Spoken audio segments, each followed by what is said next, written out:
Everyone, students, today we are going to read an interesting chapter that is King Thrushbeard. So let's start. In a distant kingdom years ago, there lived a king with an arrogant and haughty daughter. एक distance means दूर, ठीक है। तो एक दूर राज्य में बहुत साल पहले किसी दूर राज्य में एक राजा रहता था अपनी घमंडी गुस्सैल लड़की के साथ। When time came for the princess to marry, the king held a banquet to which he invited many young princes. अब जब समय आया राजकुमारी की शादी का, तो राजा ने एक भोज का आयोजन किया। बैंक्वेट मीन्स भोज, ठीक है। एक पार्टी ऑर्गेनाइज करी जहां पे उसने काफी सारे यंग प्रिंसेस राजकुमारों को इनवाइट किया। The princess did not like any one of them. अब राजकुमारों को भोज के लिए तो आमंत्रित किया था राजा ने, किस लिए कि उस राजकुमारों में से राजकुमारी कोई एक राजकुमार चुन ले अपनी शादी के लिए, उससे शादी कर ले। तो लेकिन राजकुमारी को उनमें से कोई भी पसंद नहीं आया, उन राजकुमारों में से जिसे राजा ने इनवाइट किया था। She named one prince King Thrushbeard because his pointed beard reminded her of the beak of a thrush, a bird. उसने यहाँ तक कि उन आए हुए राजकुमारों में से एक राजकुमार का नाम किंग थ्रशबीयर्ड रख दिया, क्योंकि उसकी जो नुकीली दाढ़ी को, उस राजकुमार की नुकीली दाढ़ी थी, तो उसकी नुकीली दाढ़ी को देखकर राजकुमारी को एक बर्ड है थ्रश, उसकी चोंच की याद आई। तो राजकुमारी ने उस राजकुमार का नाम किंग थ्रशबीयर्ड रख दिया। Soon after the king lost his patience with his daughter. अब क्या हुआ, राजा जो अपनी राजकुमारी से परेशान हो चुका था, अब उसका पेशेंस लेवल जो खत्म हो चुका था, राजकुमारी के बिहेवियर से तंग आ चुका था राजा। A beggar was passing by the castle. अब क्या हुआ, एक भिखारी जो है राजमहल के पास से गुजर रहा था।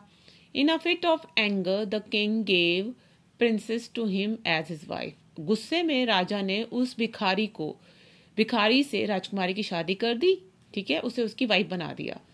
The princess screamed and cried but her father didn't listen to her and she was forced to go with the beggar. अब एक राजकुमारी का जब एक भिखारी से शादी कर दी, तो प्रिंसेस जो है बहुत चिल्लाई, बहुत रोई, गिड़गिड़ाई, लेकिन उसके फादर ने उसकी एक भी न सुनी और उसे उस भिखारी के साथ जाना पड़ा, भेज दिया। On the way they pass the beautiful city. अब वो राजकुमारी उस भिखारी के साथ जा रही थी, ठीक है, तो रास्ते में वो एक सुंदर से शहर से गुजरे। Whose city is this? asked the princess. Princess ने पूछा, ये किसका शहर है? It is King Thrushbeard's. It might have been yours, said the beggar. अब उस भिखारी ने कहा, ये किंग थ्रशबीयर्ड का शहर है और ये शायद तुम्हारा हो सकता था। The princess cried. अब ये बात सुनकर प्रिंसेस को रोना आ गया कि कहाँ उसने किंग थ्रशबीयर्ड का मजाक उड़ाया था, ठीक है, और कहाँ भिखारी से उसकी शादी हो गई है। Then they reached a little house. अब काफी टाइम चलने के बाद अब एक छोटे से घर में वो पहुंचे। Whose thatched house is this? अब यहाँ thatched मीन्स मतलब टूटा फूटा। तो प्रिंसेस ने पूछा, ये टूटा फूटा घर किसका है? Asked the princess. It is mine and you will live in it with me, said the beggar pushing her inside. उस भिखारी ने उस राजकुमारी से उस घर के अंदर धक्का देते हुए कहा, ये मेरा है और अब यहाँ पे तुम मेरे साथ रहोगी।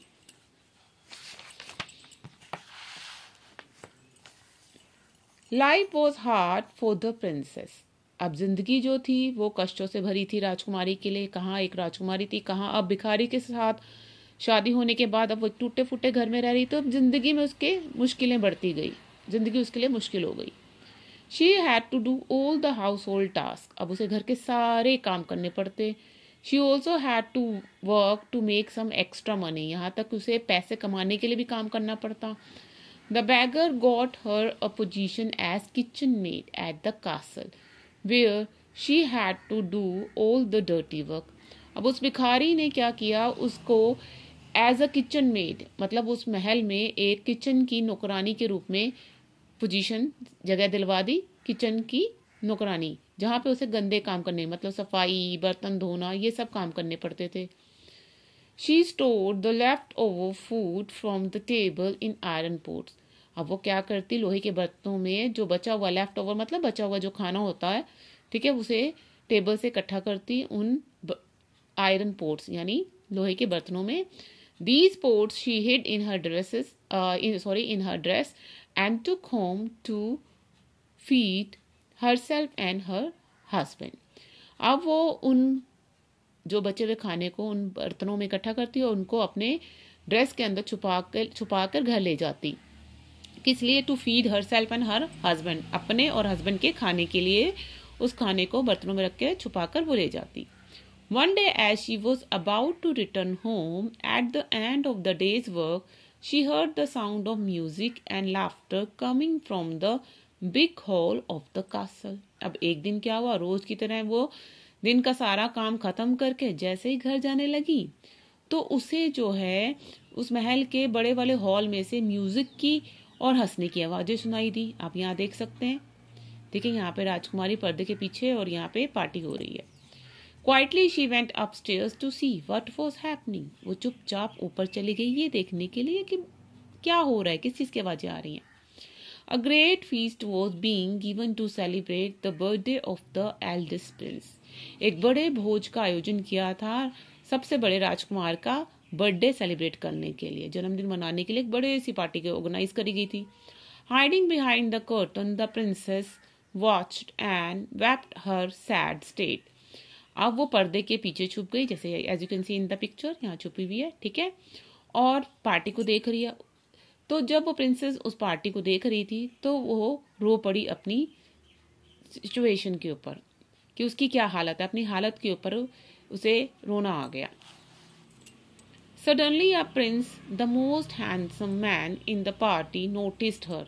तभी अचानक क्या हुआ, उस पार्टी में जो सबसे हैंडसम सबसे स्मार्ट मैन था उसने उसे देख लिया, राजकुमारी को पर्दे के पीछे छुपे हुए. He went to her and asked her to dance with him.